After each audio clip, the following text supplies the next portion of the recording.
Le contraste entre la Maison Orange et le Parlement européen est particulièrement frappant, et pour avoir cette vue, je me suis rendu dans la cité Ungemar, dont l'histoire est assez étonnante, je te raconte. La cité Ungemar est située en face du Rhenus, de l'autre côté du boulevard de Dresde, à quelques pas du Parlement européen. Construite il y a plus de 100 ans, elle est le résultat d'une vision eugéniste, en d'autres termes une volonté d'améliorer l'espèce humaine par la sélection génétique. Une histoire qui a interpellé Justine, une habitante du quartier Wacken. J'ai appris qu'en fait la cité c'était dans un but expérimental, histoire de développer un schéma familial d'un couple avec plusieurs enfants, travailleurs, représentant une certaine catégorie sociale. C'est en fait dans les années 1920 que Charles-Léon Ungemar, dirigeant de l'entreprise Ungemar à Schiltigheim, décide d'établir une cité-jardin à Strasbourg. Il crée une fondation et la municipalité lui accorde 12 hectares de terrain pour y installer 140 maisons, qui sont construites entre 1923 et 1928.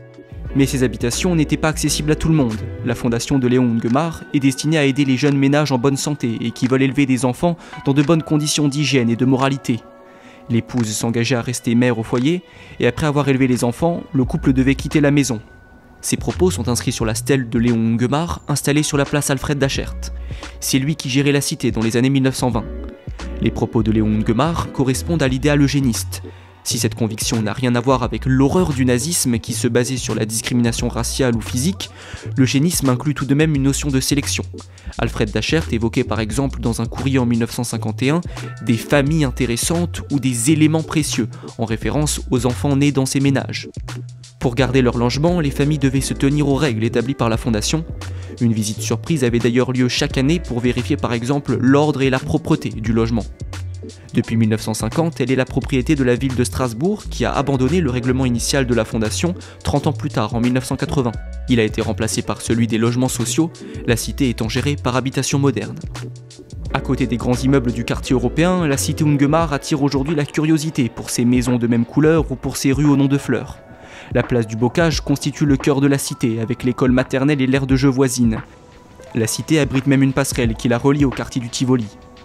La cité Ungemar reste avant tout un petit village en plein cœur de Strasbourg, à 10 minutes du centre-ville. Il y fait bon vivre, imaginez une maison individuelle avec un grand jardin et un loyer modéré. Ce lieu donne toujours la chance à des familles de vivre dans un endroit calme et un environnement agréable. Les habitants de la cité en sont tous amoureux, c'est souvent un déchirement quand il faut la quitter.